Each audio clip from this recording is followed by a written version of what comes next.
My name is Greer Sinclair. I'm 35 years old. 2 weeks ago, my mother rang my doorbell. First time in 11 years. She stood on my porch in Park Hill, Denver, in a camel wool coat over a navy print blouse, holding a leather weekender bag and a folded piece of paper. The paper wasn't an apology, it was a list. Handwritten. Blue ink. 5 bullet points. Every bullet had a dollar sign. The total at the bottom was $940,000. She didn't say she was sorry. She didn't ask about her grandchildren. She said, "We need to talk about the family's future." But here's what my mother didn't know. I'd been keeping a list of my own for 11 years. Every birthday card she returned. Every voicemail she ignored. Every text my sister sent about me behind my back. 31 items, all labeled, all dated, all filed in a slate gray binder I kept in the bottom drawer of my office.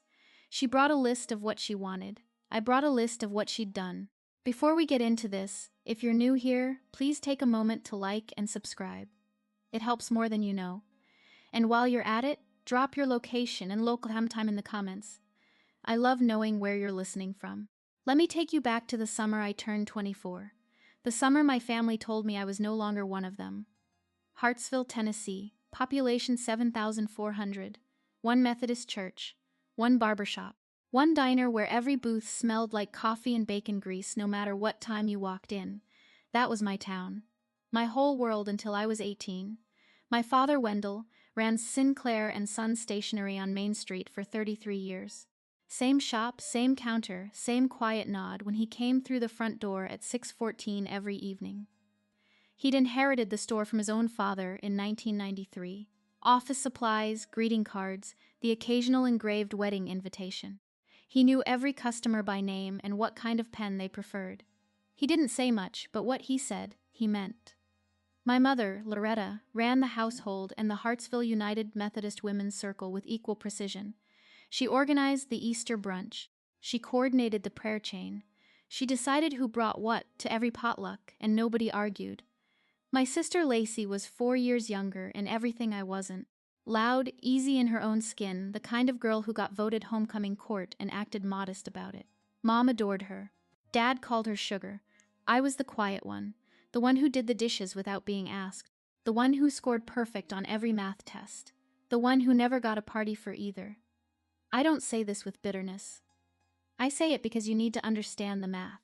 In our family, love was a ledger, and Lacey was the line item that always got funded first. When I was 18, I got a full-ride scholarship to Vanderbilt, the Sinclair Howell Merit Scholarship, $58,000 a year. I was the first Sinclair in 3 generations to go to a 4-year university. Mom packed my suitcase and slipped a card inside, the kind with hand-painted dogwood blossoms on the front and her own cursive on the back. Come home soon. You belong here. I kept that card for 17 years. It's still in my desk drawer, right next to the slate gray binder. The card was the last kind thing she ever wrote me. I met Holden Whitford at a coffee shop on Belmont Boulevard the spring of my junior year. He was sitting at the counter reading a fat orange textbook, an Industrial Electrical Code Handbook, 4th edition. He had calloused hands and a quiet way of turning pages. He didn't look up when I sat down. He looked up when I asked him what part he was studying. Conductor sizing, he said. The math is the easy part. The judgment takes years. He was a journeyman electrician with IBW Local 175 out of Knoxville, in Nashville on a 6-month commercial wire out at the new convention center off Dimmonbrun. His mother, Marilyn, was a retired ICU night shift nurse. 38 years on the floor at Fort Sanders Regional. His father had left when Holden was 3. Marilyn raised him alone in a 2-bedroom rental off Sutherland Avenue. She worked nights and made him sit at the kitchen table to do his homework before he could turn on the television. Holden had her steady eyes and a way of listening that made you feel like everything you said mattered. Our first real date was at a barbecue truck under the Interstate 40 overpass. He paid with crumpled tens. I paid with the stacks of singles I'd saved from babysitting the Halloran twins next door. We split a pulled pork sandwich and a sweet tea and talked until the truck closed at 10. He told me he wanted to start his own shop one day. He didn't know what kind yet, but something that solved a real problem. I told him I wanted a job where the numbers meant something. He said, "Then we're in the right place." We dated for 3 years before he proposed. 3 quiet, steady, unremarkable years. He met my parents twice. The first time Mom smiled too wide and called him Holland instead of Holden. The second time she called him Holden, but she didn't look at him when she said it. Both times Dad shook his hand and said almost nothing. I told myself it was nerves, small-town people, they just needed time. Lacey was the honest one. At Christmas, she leaned over and whispered, "He's nice, but Mom is never going to be okay with this. You know that, right?" I didn't know that. Not yet. Holden proposed on a Tuesday. No ring at first, just a conversation at the kitchen table in our one-bedroom apartment off 21st Avenue South. He said, "I want to spend my life with you. I want to build something with you. Will you let me?" I said yes before he finished the sentence. I called home that night. Mom picked up on the third ring, I told her. The line went quiet for 7 seconds. I counted. "You need to think about what this means for this family, Greer. Not congratulations. Not tell me about the ring. A warning." Dad got on the extension. He cleared his throat twice and said nothing. 2 days later, Lacey texted, "Mom has been crying since you called. Are you happy now?" I was, actually, for the first time in years. But I didn't reply that. 2 weeks after the call, a letter arrived. Not an email, not a text. A letter. Handwritten. Loretta Sinclair's cursive on ecru stationery. She wrote 3 paragraphs. The last one said this: "If you go through with this wedding, you are choosing him over your family. We cannot support this. We will not attend. And if you walk down that aisle, do not expect to be welcomed back into this house. He is not our kind, Greer. He never will be." That was the line. She drew it in blue ink on ecru stationery, and she expected me to stand on her side of it. I read the letter 3 times, folded it, put it in a manila folder. I didn't know why I kept it. Something in me, the part that files receipts and labels bank statements, told me to hold on to it. I held on. We got married at the Davidson County Courthouse on a Saturday in September. 12 guests, all friends, all Holden's side. His mother, Marilyn, drove down from Knoxville in a borrowed Honda Civic with a Tupperware of buttermilk pound cake on the passenger seat. The cake was wrapped in 2 layers of saran wrap and a 3rd layer of tin foil. She pinned a silk dogwood blossom to my dress. She held both my hands. She said, "Welcome to the family, baby." No father walked me down the aisle. There wasn't an aisle. There was a hallway with fluorescent lights, and a judge who pronounced our names wrong, and a reception at a Thai restaurant on Hillsborough Pike, where we pushed 4 tables together, and Holden's college roommate gave a toast that made everyone laugh so hard. Marilyn spilled her sweet tea down the front of her cardigan. My dress cost $185 from a consignment shop on Belmont Boulevard called Threadbare. White, simple, fit perfectly. Holden wore a navy suit he bought on clearance at the Macy's in Green Hills. We looked like 2 people who'd just done the most important thing of our lives on a budget, because we had. That night in our apartment, I sat on the edge of the bed and stared at the bouquet. Grocery store roses. $8 from the Kroger on 21st. My hands shook, not from doubt, from grief. I had just gotten married, and the 2 people who raised me hadn't cared enough to watch. 1 week later, I mailed a card to Hartsville. Inside, our wedding photo. Holden and me on the courthouse steps grinning. I wrote, "We're happy. I hope someday you can be happy for us, too." The card came back 12 days later, stamped in red, returned to sender. I stared at that stamp for a long time. Then I opened the manila folder, put the card inside, wrote in red pen. Item 2, wedding photo returned, September 23rd. That was the beginning of the binder. Year 1 was the hardest. I called Mom 4 times, voicemail every time. I left messages, short, careful, the kind where you choose every word because you know it might be the last one she ever listens to. "Hi, Mom. Just calling to say hi. We're doing well. Holden got a journeyman raise. I'm studying for the CPA exam. I miss you. Call me back whenever you're ready." She never called back.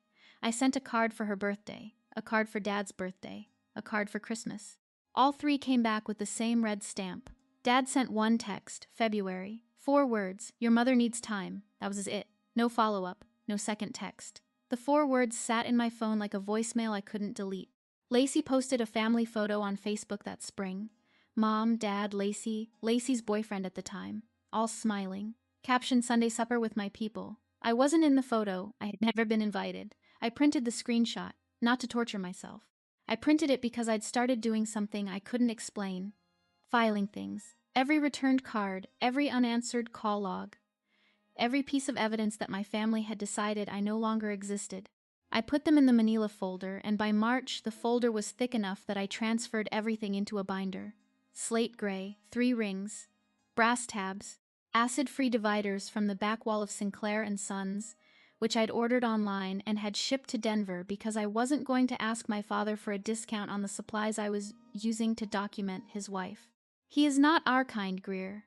Her voice played in my head at strange moments, in the grocery store, at the dentist, at 2 in the morning when Holden was asleep and the apartment was dark. I wanted the words to stop hurting. They didn't stop. But they got quieter, the binder got thicker. Holden finished the convention center wire out, and we moved to Denver in late spring. He took a commercial electrical seat with a contractor in Lakewood. I sat for the CPA exam, passed all 4 sections in 7 months, and took a forensic accounting analyst chair at the Deloitte office downtown. 2 paychecks, 1 apartment, 1 slate gray binder. By the end of year 1, the binder had 7 items. Year 2, Holden bought a used Ford E-Series cargo van for $3,800 and painted the side panel by hand. White lettering on a navy ground, Whitford Electric. He worked nights and weekends as a moonlighter for 3 months, then gave notice and went solo full-time on a Monday in October. 1 truck, 1 toolbox, 1 handwritten estimate pad from Sinclair and Sons that I'd ordered for him as a wedding gift and never told my father about. I came home from Deloitte every evening, heated up leftover chili, and sat next to him on the kitchen floor reviewing his ledger. I built him a pricing structure on a yellow legal pad. Time, parts, markup, overhead. He kept that legal pad in the glove box for the next 4 years. That year, I also added 11 items to the binder. A Christmas card returned in 2017. A voicemail to Mom in March that lasted 41 seconds. A Lacey post on Instagram from Hartsville's Founders Day picnic, captioned with my whole family except. I printed the screenshot, I labeled it. I closed the binder. Year 3, Wyatt and Hazel were born. A Wednesday morning in late November. 6 pounds 2, 6 pounds 9, identical dark curls. Hazel screamed for 4 hours straight. Wyatt slept through all of it. Holden cried. I had never seen him cry before. He held Hazel in his left arm and Wyatt in his right, and stood by the hospital window at 5:42 in the morning and said, "They're going to know they're loved every single day." Marilyn flew in the next morning. She stayed 2 weeks. She cooked. She cleaned. She rocked Wyatt at 3 in the morning while I fed Hazel. She brought a quilt she'd pieced herself, dove gray and butter yellow, soft enough to make you cry. She brought a small silver bracelet for each twin, engraved with their birthdays. That was what a grandmother looked like.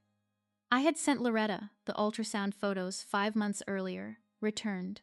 I sent birth announcements, 2 cards, 1 for each twin, returned. I sent a photograph.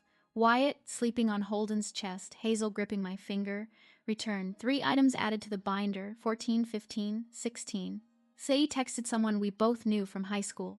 The mutual friend, Brennan, screenshotted it and sent it to me without comment.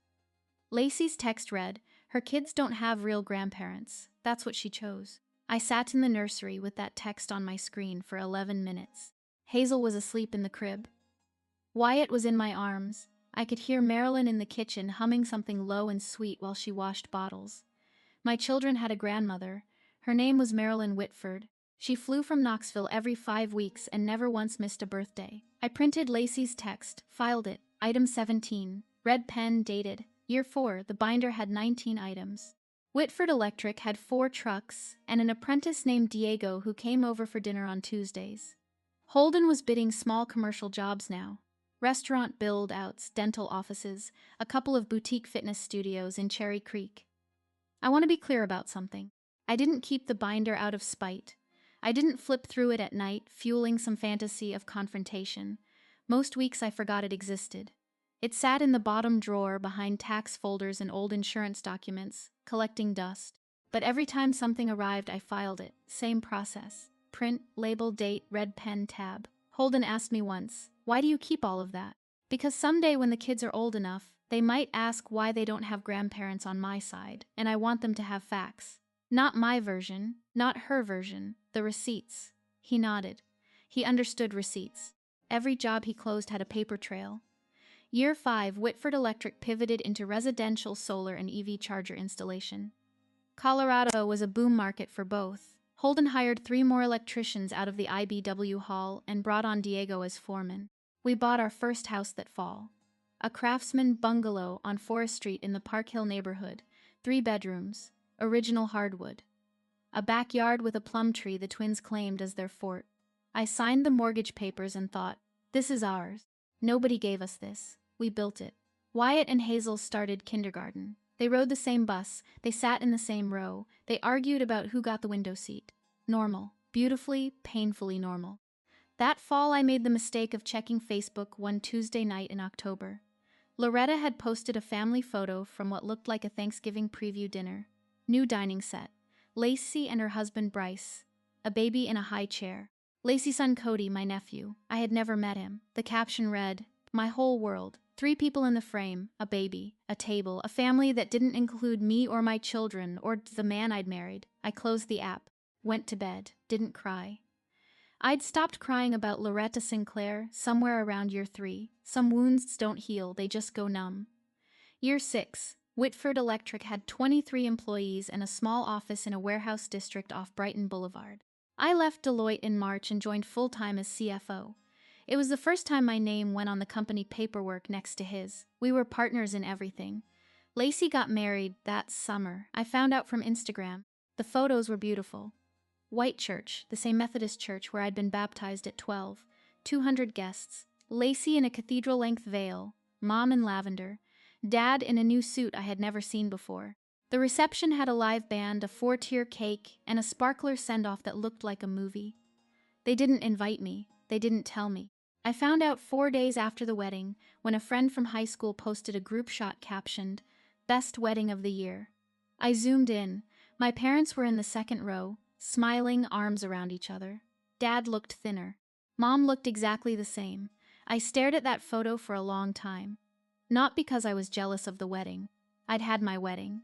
12 people, Thai food, a $185 dress, and the best man I have ever known. I stared because they looked happy. And they looked happy without me. I did something I probably shouldn't have done. I ordered a set of handmade linen napkins from a shop in Wash Park, Ivory, monogrammed with Lacey's new initials. I wrote a card, "Congratulations on your wedding. I wish you and your husband every happiness. Love, Greer." The package came back 3 weeks later, unopened. I could see the tape was untouched. Item 21, gift return, Lacey's wedding, red pen, dated. I put the binder back in the drawer, closed it, sat at my desk, and listened to Hazel singing in the bath and Wyatt arguing with Holden about whether dinosaurs could swim. That was my family right there in the next room. And they were enough. Year 7, Whitford Electric rebranded. Brightline Electric became Brightline Electrification Group. We landed our Series A in April. $6 million from a Boulder VC firm called Ridgeline Capital. I remember the phone call. Holden was in the kitchen scrambling eggs for the twins. His phone rang. He listened, nodded, hung up, turned to me and said, "They said yes." I did the math before the eggs were done. $6 million in funding, post-money valuation of $34 million. Holden and I still held 31% combined. Not rich, not yet, but the numbers were heading somewhere I had only ever modeled in spreadsheets. That same year, I flew to Memphis for a weekend. I want to tell you about that weekend, because nothing in the binder mattered as much as what I learned in a 2-bedroom bungalow in Cooper Young. My mother's older sister, Bernadette Ainsley, was 74 that spring, a retired family lawyer. She'd written me a letter in year 2 of my estrangement. Item 4 in the binder. I had never met her in person. Loretta had erased her from family conversation, the same way she would later erase me. I went to see her because the trust documents Grace Lim was drafting, for the twins needed a second look from a senior estate lawyer. She met me at the door in a flannel button-down and reading glasses on a beaded chain. She poured coffee into 2 heavy mugs and set them on the kitchen table. Then she opened a cabinet above the refrigerator, pulled out a yellowed envelope, and laid a photograph on the table between us. Bernadette at 31, standing on a porch in 1979, next to a man at an upright piano. The man was Errol Cantwell, a Memphis jazz pianist, session player at Sun Records. "He was the man I was going to marry," she said. "I was engaged for 9 months. Your mother and your grandmother Ophelia weaponized the Hartsville Methodist congregation against him. Pastor letters, prayer chain calls, public concern. They never used the word race, they used the word reputation. Errol's. Mine. Your grandmother's somehow by association. I broke the engagement 6 weeks before the wedding. I moved to Memphis the next year. I went to law school at night. I never spoke to your mother again. She took a slow sip of coffee. Your mother is doing to you what she helped do to me. Word for word almost. Letters first, then the prayer chain, then the silence. She does not see it, or she sees it and cannot say so. I sat at her kitchen table for 47 minutes. I didn't take notes. I didn't need to. When I left, Bernadette handed me 3 things. A revised trust document for Wyatt and Hazel, with a no contest clause she'd marked in pencil. A business card for a notary in Denver she trusted, and the photograph of herself and Errol Cantwell at the piano in 1979. I put the trust document in my carry-on. I put the photograph in a plain manila envelope and put the envelope in a different drawer from the binder. The photograph wasn't evidence. The binder was for evidence. The photograph was for me. By year 8, the binder had 25 items. Brightline Electrification Group landed its Series B $14 million from Ridgeline plus a New York fund. Post-money valuation $76 million. The Denver Post ran a short piece. 2 fintech newsletters mentioned it. Nothing major. The kind of coverage people in the industry noticed and everyone else scrolled past. But someone in Hartsville, Tennessee did not scroll past. That fall I sent what I knew would be my last birthday card. I'd sent one every year. 8 straight years. 8 returned. Each one filed. Each one labeled. But this time I tucked something extra inside. A photo of Wyatt and Hazel on their first day of kindergarten. Matching backpacks. Wyatt missing his 2 front teeth. Hazel grinning so wide her eyes were almost shut. On the back of the photo I wrote, "They ask about you sometimes. I tell them you live far away." I sealed the envelope. Mailed it, expected the usual red stamp. It came back in 9 days, but something was different. The envelope had been opened. The flap was creased. The glue resealed with a thin strip of clear tape. I held it up to the light. The card was inside. The photo was inside. But someone had taken them out, looked at them, and put them back. Carefully, deliberately, then sent the envelope back. I sat at the kitchen table and turned that envelope over in my hands for a long time. Someone in that house, Dad, I was almost certain, had opened the card, had looked at his grandchildren's faces, had held the photo, and then someone else, Mom I was certain, had made him put it back and return it. He wanted to keep it. She would not let him. Item 25, birthday card, opened and resealed, photo viewed, still returned. I wrote the label with a steadier hand than I expected, because I'd suspected for years that Dad wasn't the architect of this silence. He was the enforcer. Mom was the architect, and the blueprint was simple. If she couldn't control who I loved, she would erase me from the family entirely. Year 9, we moved into a 4-bedroom colonial on Garden Drive in Greenwood Village, 15 minutes south of Denver. Good schools. A kitchen with an island where the twins did homework while I reviewed quarterly reports on the other end. Holden still went to job sites once a week in flannel and steel toes, because he refused to become the kind of founder who stopped touching the work. Marilyn started coming every 4 weeks instead of 5. The twins called her Grammy Marilyn. She taught Wyatt how to make grilled cheese. She taught Hazel the names of every bird in the backyard. She still brought a Tupperware of buttermilk pound cake every visit. Year 10, Brightline Electrification was on the cover of a regional business magazine. Small print run, local distribution. Holden's face on a glossy cover with the headline, "The Quiet Builder." I noticed strange activity on my LinkedIn that month. Someone from Hartsville, Tennessee had viewed my profile 4 times in 1 week. No name visible, a private browser. But the location was right there, Hartsville, Tennessee. Then Forbes ran its annual companies to watch list. Brightline made it number 38 out of 50, 2-sentence mention, but it was Forbes. I didn't think much about the LinkedIn views until a few weeks later when Holden was invited to guest on a fintech-adjacent podcast called Voltage. The episode was 46 minutes, mostly technical. Load management, permitting, workforce, Federal Inflation Reduction Act rebates. Not exactly viral content, but 3 days after it aired, Brennan texted me from Hartsville. "Your mom told Linda at church on Sunday that she always knew Holden was sharper than people gave him credit for." Direct quote. Linda said Loretta sounded proud. "First time she's mentioned your name in years. Always knew Holden was sharper. 11 years of silence and now she always knew." I didn't add that to the binder. It wasn't a document, it was hearsay. But I wrote it on a post-it and stuck it to the inside cover because I wanted to remember the moment Loretta Sinclair started rewriting history. She wasn't proud of Holden. She wasn't even sorry. She was recalculating. The numbers were getting bigger, and my mother was an accountant of a different kind. Year 11 was the year everything moved. The group chat arrived on a Monday. Brennan called me at 7 in the evening. She sounded rattled. Greer. Lacey added me to a family group chat by accident. I think she meant to add someone else with a similar number. I was in it for 3 days before they noticed and removed me. I took screenshots. She sent me 7 screenshots. 3 days of unfiltered Sinclair family conversation. I read them in the parking lot of Wyatt's soccer practice. Lacey. His company was valued at $76 million last round. I've been tracking the filings. If they IPO, we're looking at $300 million minimum.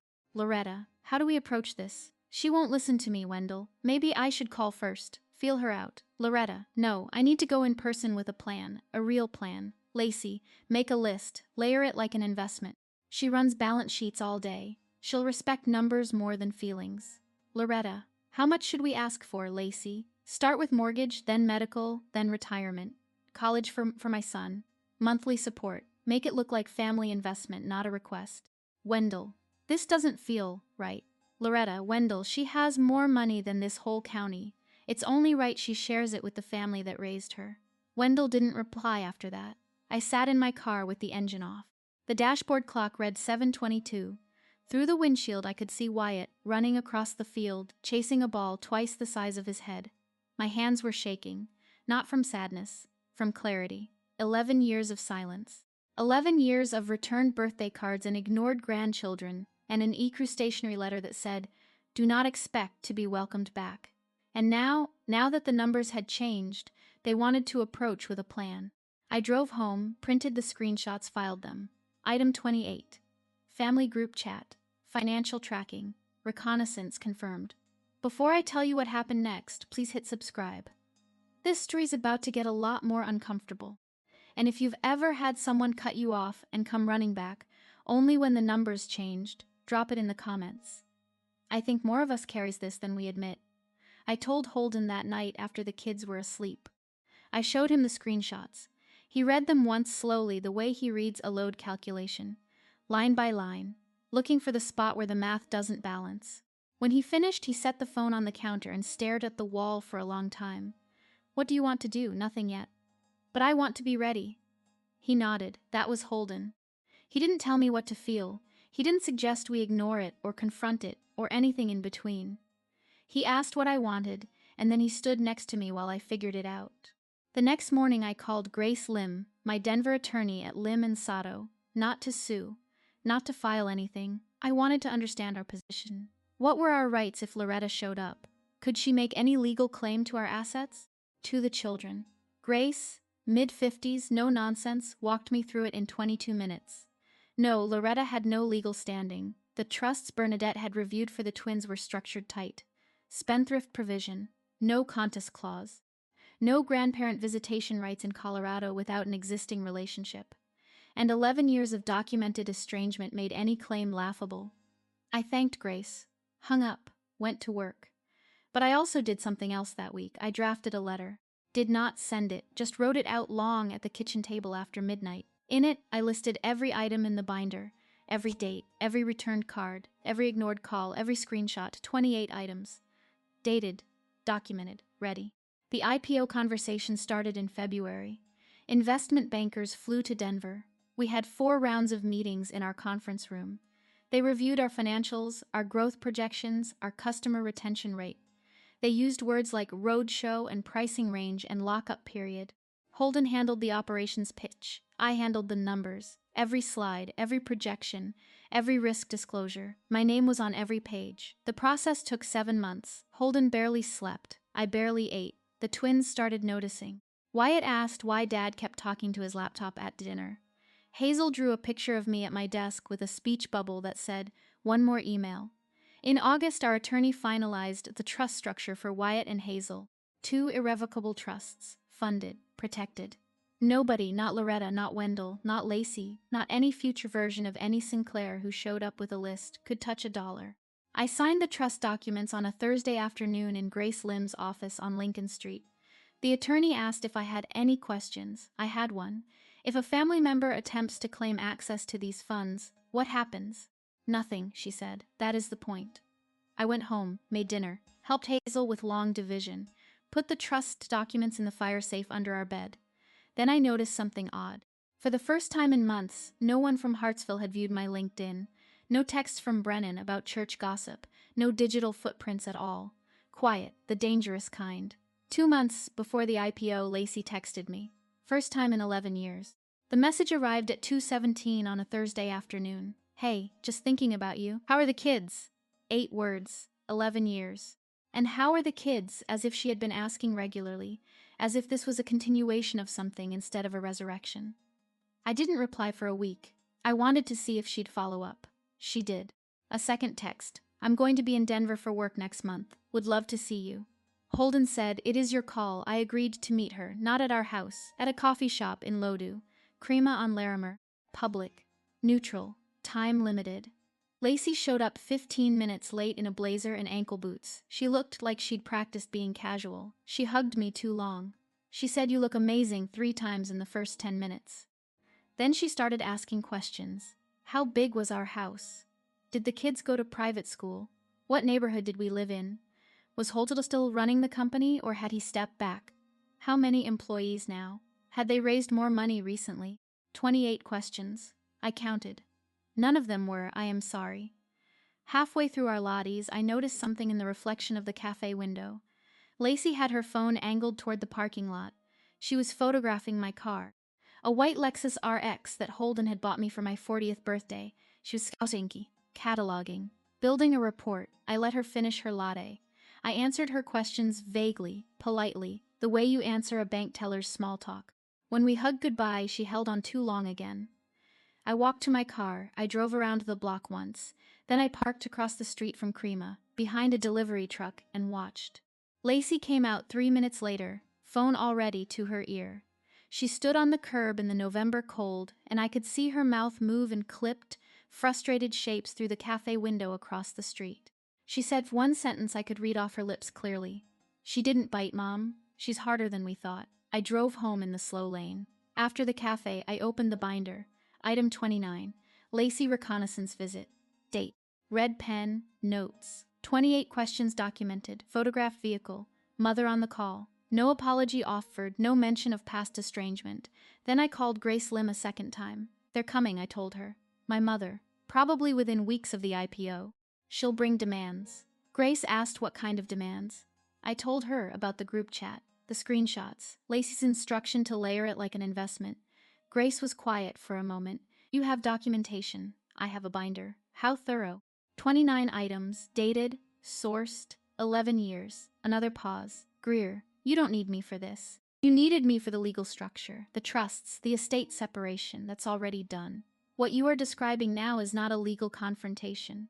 It is a personal one. For that, you just need to decide what you are willing to say. She was right. This wasn't about lawyers. This was about a woman who was going to show up at my door because the numbers had changed, and whether I was going to let her rewrite 11 years of silence into a story about a misunderstanding. I sat at my desk that night and pulled out the letter I'd drafted months before, the one listing every item in the binder. I read it. Then I put it back in the drawer. I didn't need a letter. I had the binder itself. 29 items. 11 years. Every returned card. Every ignored voicemail. Every screenshot. Every piece of evidence that my family had erased me. Not because I'd done something wrong, but because I'd loved a man they refused to accept. The binder would speak for itself. Brightline Electrification Group went public on a Wednesday in October. Holden and I stood on the NASDAQ floor in New York. Him in a charcoal suit. Me in a navy blazer. We watched the stock open at $16 a share. By noon it hit 19. By close, 21. Market cap, $380 million. Holden and I held 11% combined. Net worth on paper, $42 million. $42 million. I didn't know what to do with that number. It didn't feel real. It felt like a spreadsheet cell someone had typed wrong. It's too many zeros. Check the formula. But the zeros were right. I'd checked the formula. That was literally my job. The Denver Post ran a feature. Forbes called for a comment. Bloomberg ran a sidebar. A local news station did a 3-minute segment. Local couple's clean energy company hits NASDAQ. They showed our company photo, 2 founders side by side, equal. Holden and I celebrated with room service sushi in our hotel room overlooking Times Square. Wyatt and Hazel were back in Denver with Marilyn, who had flown in for the week. Holden fell asleep on the couch at 9:15, still wearing his suit jacket. I stayed up, not because of the IPO, because of what I knew was coming next. I checked my phone, 5 missed calls, area code 615, Middle Tennessee. 3 calls from a number I didn't recognize, 1 from Wendell, 1 from Loretta. I didn't call back. I set the phone face down on the nightstand and stared at the ceiling. 11 years, 42 million. And suddenly, Greer Sinclair was worth knowing again. I went to sleep with my hand over the phone, as if it might ring again. It would. Wendell's voicemail arrived the next morning while I was brushing my teeth. His voice was thinner than I remembered, older. The cadence was the same, slow, careful. A man who measured words like cuts of pine, but something underneath had shifted. There was a crack in it. Greer, baby girl, I saw you on the news. You and Holden on the stock exchange floor. I didn't know what to say, so I'm calling. I'm proud of you. I've always been a long pause. Breathing, your mother wants to talk. She has things she wants to discuss. Please call her back when you can. I love you, Greer. I played it 3 times, baby girl. He hadn't called me that since I was 14, and I am proud of you. 4 words I had waited a decade to hear. But then I rewound, listened again, listened to the structure of it. He called after the IPO, not after the wedding. Not after the twins were born. Not after any of the 8 birthday cards or the ultrasound photos or the birth announcements. After the IPO. He was proud of me on paper. He had always been proud of me on paper. What he had never been was brave enough to pick up the phone when there were no millions attached to the call. He is not our kind, Greer. He never will be. I heard Mom's voice, but it was Dad who'd enforced the silence. He could have called any day, any year. He chose this one, the one with 42 million reasons to reconnect. I saved the voicemail. I didn't add it to the binder. It was too sad for the binder. Instead, I sat on the hotel bathroom floor and let myself feel it, all of it, for about 4 minutes. Then I got up and packed my suitcase. We had a flight to catch. Loretta's text arrived 2 days after we got home from New York. It was long, carefully composed. No typos, no autocorrect errors, no casual abbreviations. This was a draft. She had written it, edited it, probably read it aloud to herself in the mirror. Greer, I know we've lost time. I think about you and the children every day. Life is short, and I've come to see that some things matter more than the misunderstanding between us. I would like to talk about the future, about the children, about what it means to be a family. There are things families should share. I believe we can find a way forward if you are willing. I read it twice, counted the words. 58 carefully chosen. Not one of them was sorry. Not one of them was I was wrong.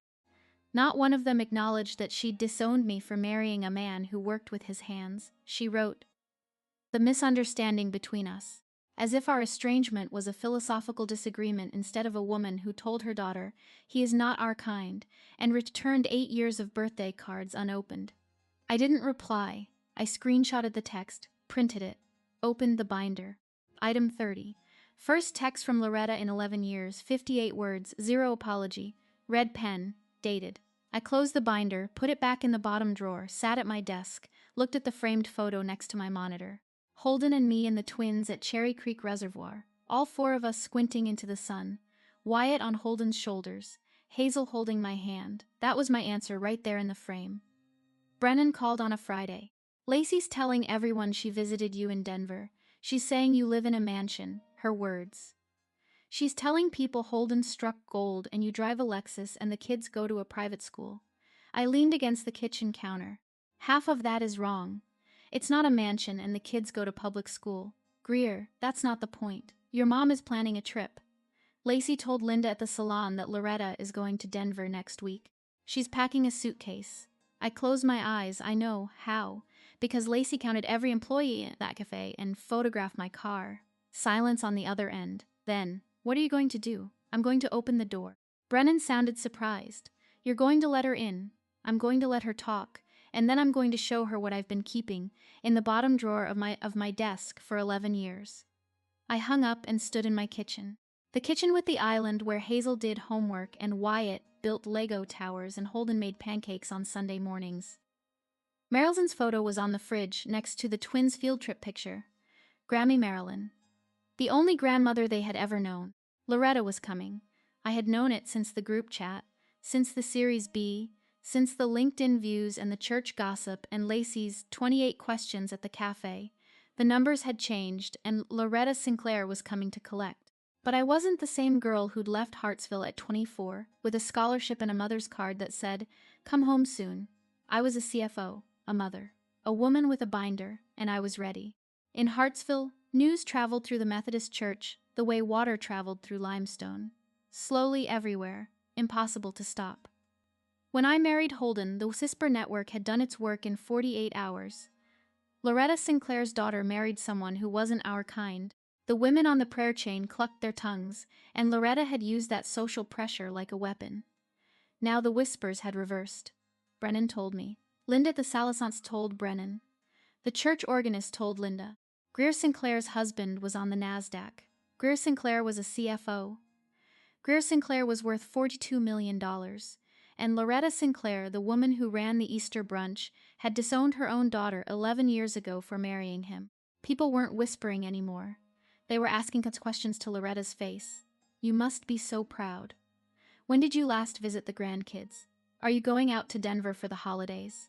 Loretta couldn't tell them she was estranged from her daughter without admitting she was the one who'd drawn the line. She couldn't pretend everything was fine without someone inevitably asking, then, where was Greer at Easter? The same town that had let her cut me off was now asking her why. And Loretta Sinclair, the woman who'd wielded social pressure like a scalpel, was now the one being cut. She arrived on a Wednesday at 9:47 in the morning. I know the exact time because I was standing at the kitchen window drying a mug, and I watched the rideshare pull up. She got out slowly, camel wool coat, navy print blouse underneath. The same pearl studs she had worn to church every Sunday since I was a girl. A leather weekender bag, small, worn at the corners. She stood on the sidewalk for a full half-minute before she walked up the path. I watched her look at the house, the craftsman details, the porch swing, the garden beds Holden had built in the spring. She took it in the way a real estate appraiser would, evaluating. The doorbell rang. I opened the door. We stood 3 feet apart. She looked older, more gray in her hair, lines around her mouth that hadn't been there 11 years ago. Her eyes, the same gray-blue as mine, were already damp. Greer, Mom, a silence. 4 seconds. "I came to talk about the children's future. Not I came because I missed you. Not I came because I was wrong. Not even I came because I love you. I came to talk about the children's future. The children she had never met. The children whose photos she returned in sealed envelopes. The children, Lacey said, didn't have real grandparents. I looked at the suitcase. Looked at the folded piece of paper in her right hand. Come in. I didn't lead her to the living room. I led her to the kitchen. The kitchen had a table. It had good light. It had the fridge with Marilyn's photo and the twins' artwork, and a world map where Hazel marked every country she wanted to visit someday. The kitchen was where truth lived in this house, and truth was what we were about to have. She sat at the table. I poured 2 glasses of water. No coffee. Coffee was for people who were staying. Then I heard the back door click. Marilyn was already in the house. She had been here since 6 in the morning. She'd walked the twins to school at 8:30 and just come back from a long loop around City Park. She was standing in the mudroom hanging up her jacket. She would have heard the doorbell. She would have heard me say, "Mom." She came into the kitchen with her usual quiet step. Grammy Marilyn, 71 years old, silver hair cut to her chin, a worn cardigan in oatmeal cotton. She glanced at Loretta. She did not introduce herself. She did not need to. She walked to the kettle on the stove and started filling it with water as if this were any other Wednesday morning. Loretta's eyes flicked to her, to the cardigan, to the slow, careful way Marilyn moved, to the way Marilyn handled the kettle like she had handled it for years. "Who is that?" Loretta said. "Quiet, not unkind, just careful. This is Marilyn," Holden's mother. The twins' grandmother. Marilyn turned the burner on, looked over her shoulder, smiled at Loretta with the brief, professional warmth of a woman who had spent 38 years working in ICU. Then she turned back to the stove. Loretta's eyes returned to the table. The folded paper trembled once in her hand and then steadied. She unfolded the paper, her handwriting, blue ink, 5 bullet points, each one neat, deliberate, the product of what must have been hours of calculation. She read them aloud. Retirement supplement for your father and me, $475,000. I said nothing. College fund for your nephew Cody, $185,000. Nothing. Mortgage payoff. The family home on Maple Street, $215,000. Nothing. Your father's dental backlog and the new roof, $52,000. Nothing. Monthly support, $3,500. She folded the paper, placed it on the table between us. Looked at me. This is what families do, Greer. Your father worked his whole life. He sacrificed for you, for both of you. It's time to give back. I stared at the list. $940,000. Itemized, calculated, presented like an invoice. Not once during the reading did she say my name with the word sorry. Not once did she acknowledge that she was sitting in a house she had never visited, asking for money from grandchildren she had never held. Her kids don't have real grandparents. That's what she chose. Lacey's words, echoing. I picked up the list. Read each line one more time. Folded it, set it down. Then I stood up and walked to my office. The bottom drawer was exactly where I'd left it, under the tax folders. Behind the old insurance documents, I pulled out the binder.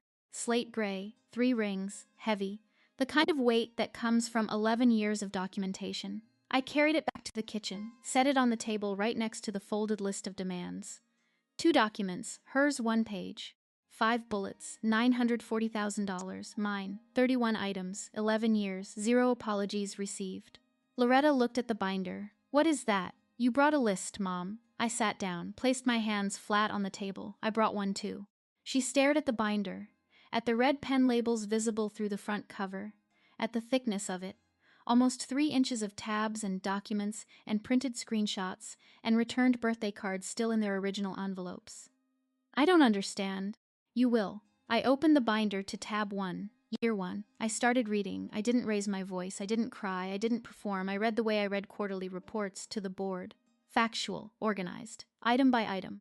11 years of receipts, documented, dated. Every returned card, every ignored voicemail, every screenshot, every piece of proof that Loretta Sinclair had systematically erased her firstborn daughter from the family. Not because I had done something wrong, but because I'd loved a man she refused to accept. The binder wasn't revenge. It wasn't a weapon. It was a record. And records don't negotiate. They don't argue. They don't forgive or condemn. They just tell the truth. And I had 11 years of truth to share. Tab 1, year 1.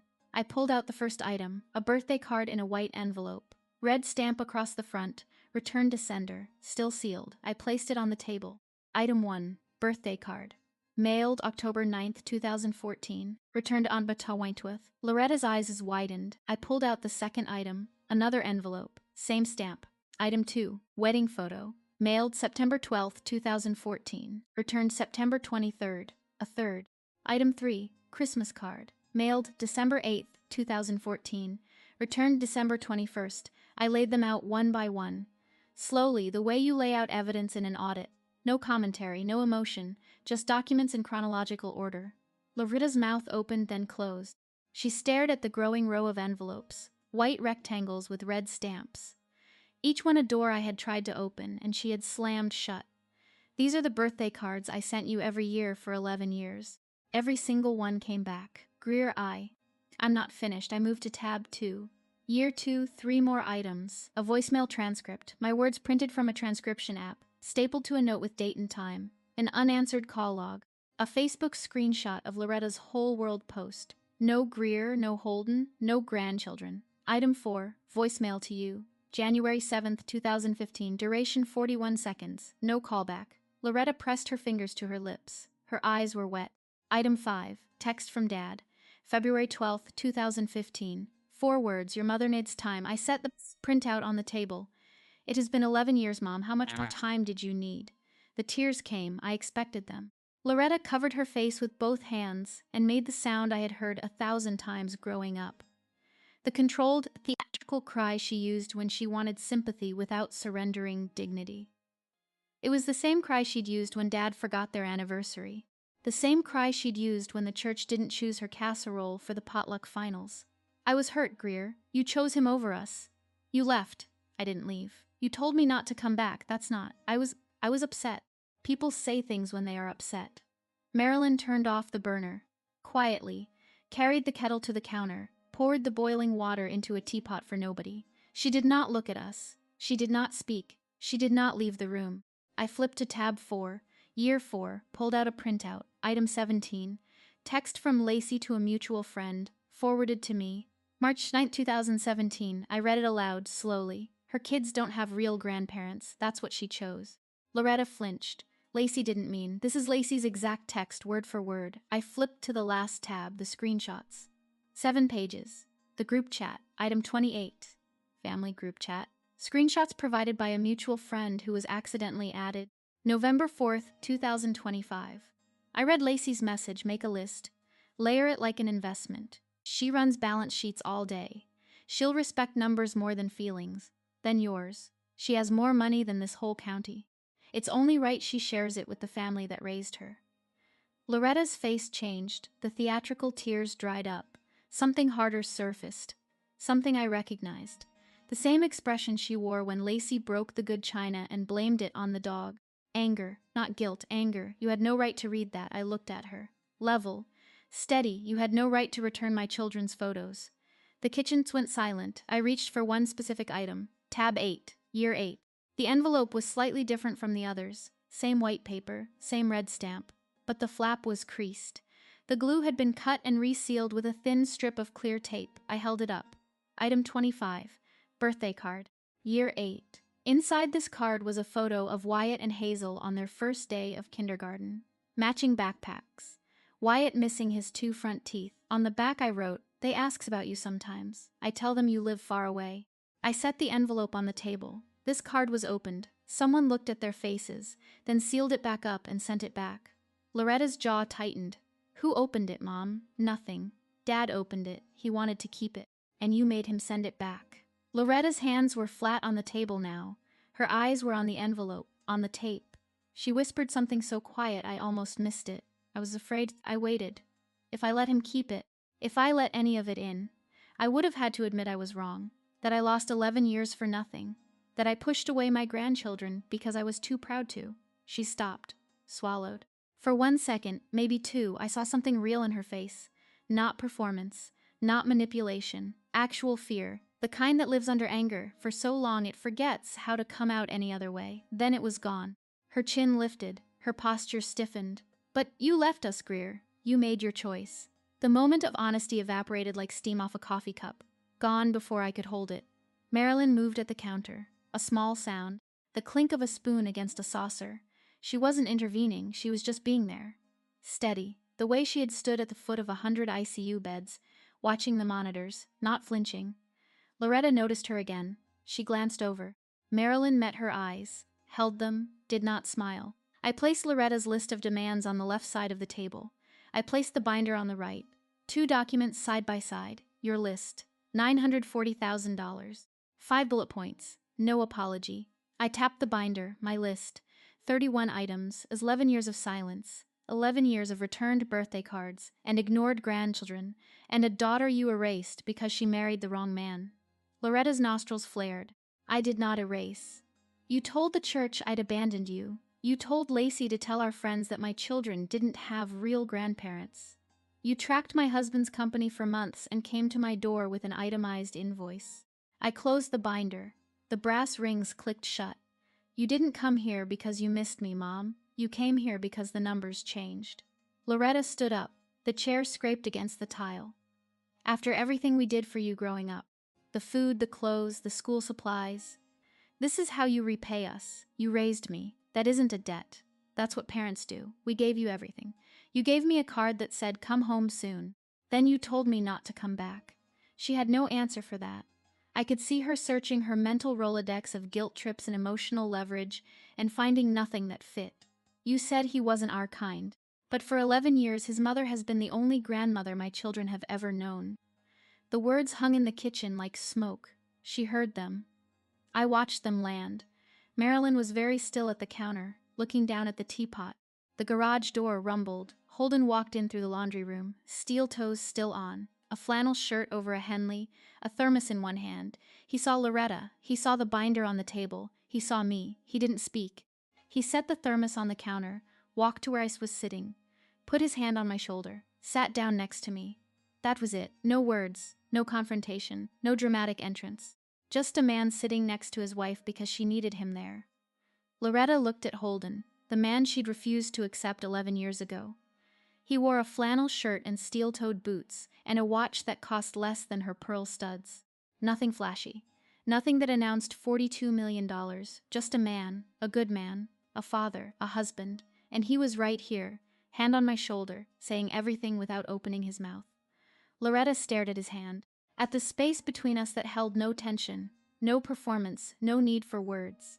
She understood. I didn't need the Sinclair family. I had already built my own. I spoke quietly, the way you deliver a final number on a balance sheet.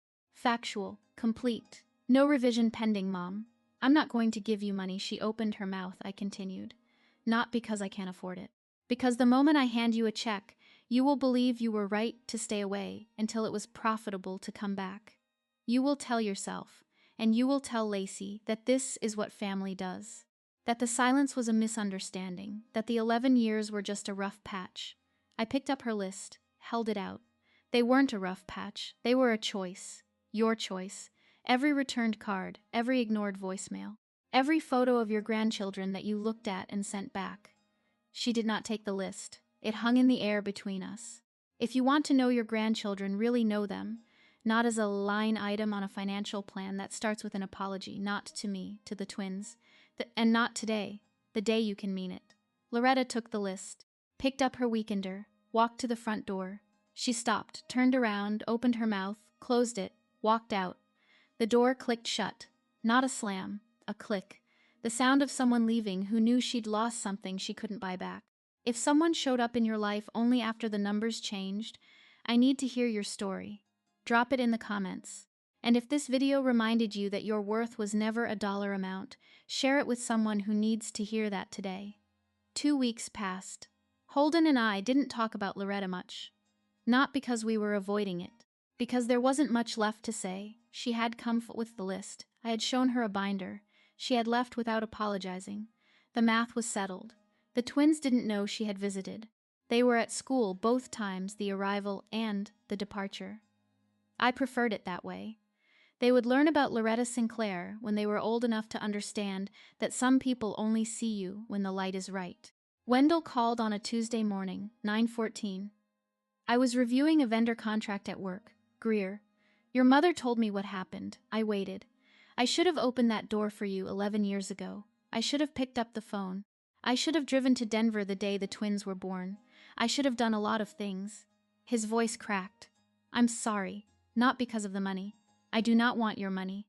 I want to know my grandchildren, and I want to know if you'll let me try. I was quiet for a long time, 17 seconds. I counted. I believe you, Dad. But believing you and trusting you are different things. We start slow, phone calls every 2 weeks. No visits yet, no money, just talking.